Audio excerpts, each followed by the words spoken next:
The beautiful forests of Africa are home to a variety of rare and diverse plants, trees, and animals. These forests also support millions of people in different countries who rely on wood for their livelihoods.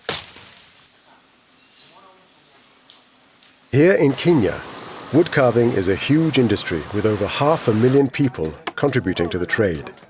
Traditionally, indigenous hardwoods such as mahogany and ebony were the preferred woods of both international traders and local craftsmen who use the wood for ceremonial carvings.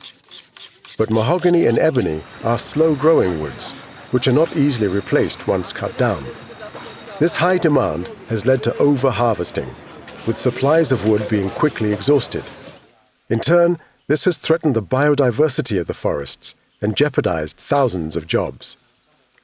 So in 2002, WWF set up the Good Woods Project. The idea was to introduce farmers and carvers to alternative, quick-growing, non-endangered good woods such as mango, jacaranda, and neem. By convincing the local farmers and carvers to switch to these good woods, the project has ensured that they have a stable income. It has also made progress towards the long-term goal of conserving East Africa's coastal forests. But the Good Woods team faced some resistance to the idea at first.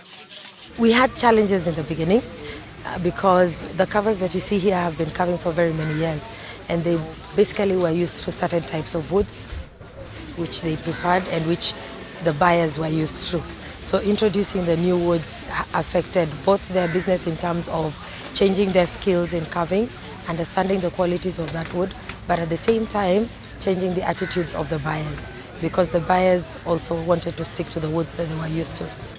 Changing the community's attitudes towards conservation has been one of Good Woods' biggest aims. John Salehe of WWF describes how tourism plays a significant part. WWF has been trying to support the communities in enterprise development in many ways. Good Woods is one of them. The tourists buying wood carving, tourists buying other handicrafts, basketry. Now the communities are making more money and they are putting more money into the bank. And this has changed the attitude of the communities around those areas in conservation. That it's because we have this sacred forest of ours, it's because of our culture, that's how we can get tourists. And if tourists come, we make more money. And tourists would like to visit somewhere there's something to see. If the forest is gone, there'll be nothing to see. At the Akamba Handicraft Cooperative, there are over 6,500 carvers who rely on wood to earn their living. But not all of them carve with good woods. In order to encourage more carvers to make the switch, WWF introduced a certification scheme for good woods. Essentially, certifying carvings means keeping checks on everything from start to finish. This way, information is known about the type of wood, the farmer who grew it, the carver who bought and carved it, and the customer who bought the final product. Alex Kubi explains more. First, we publish that we have received an order in this board here, and then members would come, queue up, and then as they register themselves to produce that particular order, and then we go to the logger to select the appropriate log to produce that product. He goes, he does that, and then I'll follow up on quality check, plus a prototype of that.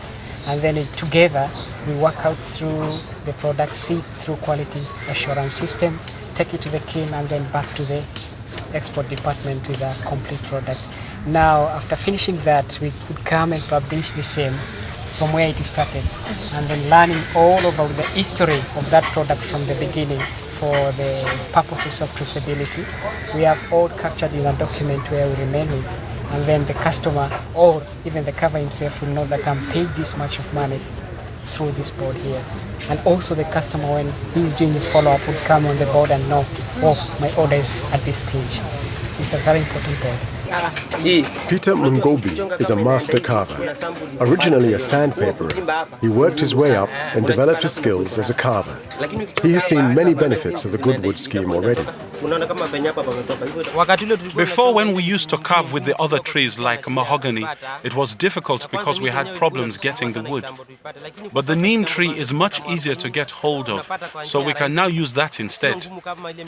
Neem is not a hard wood like the other trees, so we can carve it faster. Plus it's soft, which makes it easier too. It has many good qualities and people are starting to realize that.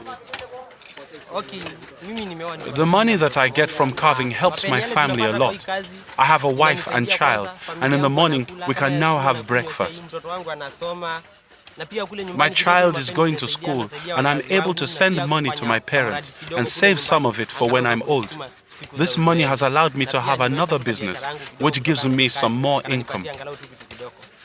The link between carving and farming is an important one, as the preservation of the forests really begins here.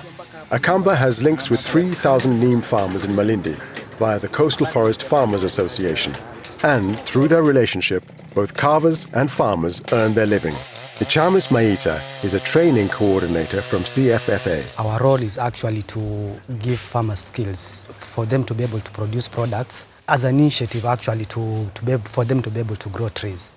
Because what we found is that after growing the trees for carving, then in between the farmer has to get something to be able to increase his income.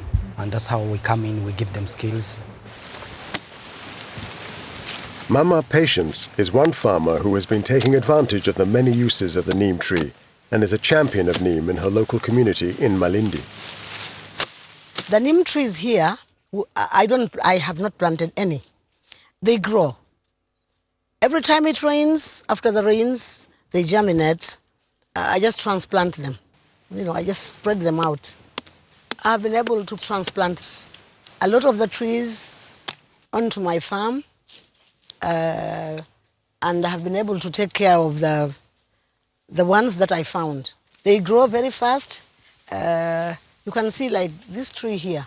That's about 3 years old, and you can see its size. They grow very fast. As she is waiting for her trees to grow, Mama Patience is able to use the neem seeds to make soap, oil and cake, all of which she can sell to her neighbors, giving her a valuable income. While I'm waiting for them to mature, I can still use, you can see these are seedlings. But as they grow, I am able to use the leaves, and when they start bearing, then I can use the seeds. The seeds, we crush them, we're using the oil press, we get the oil, we get the neem cake, we're able to sell for a bit of money. When I make soap, it's just bought in the neighborhood. I don't have to go far to sell my soap. My neighbors keep on coming, and they get the soap, and I get the income. So I think it's okay.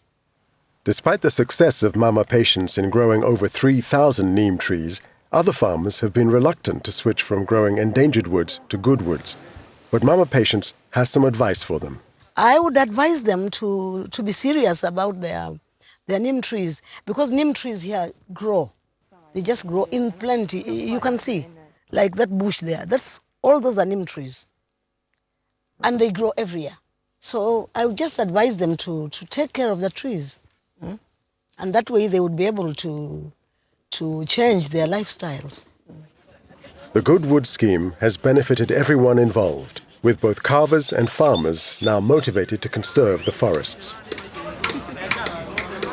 As plans are made to start projects in other countries, it's hoped that the forests in Africa will be preserved for future generations.